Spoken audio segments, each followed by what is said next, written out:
95 આપણે 18 વર્ષે એક થઈ ભય ભૂખ ભ્રષ્ટાચાર નાબૂદ કરવા ભાજપનું બી વાવ્યું, બધાએ લોહી પરસેવાના ટીપે સિંચીને એને વટવૃક્ષ બનાવ્યું, અને એમાં અમે પટેલિયાઓ અને બાપુ એમાં છે કે નહીં, હા બેઠા પટેલિયાઓ બાપુ બે બળે ચીડા હરક પદુડા એ ભાજપના બીને દરરોજ ઉઠીને 10 ડોલ પાણી પાયું કે જલ્દી ઝાડ મોટું થાય ને ભર ઉનાળે છાયો મળશે.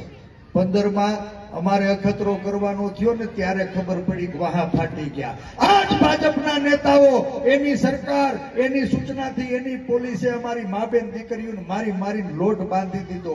હે એના શિયળની લાજ બચાવવા માટે બોર જેવડા આહું પડે દડ એના આહુડાયાના અહંકારને ઉગાડી ન હગ્યા. હું તેદી કહેતો તો વારા ફરતી વારો ને મેં પછી ગારો. કોઈ બાકી રૂસ ખરા? બધા જ સમાજનો એક પછી એક વારો આવી ગયો. બાપુ બચ્યા હતા આ વખત. આ કોઈના નથી.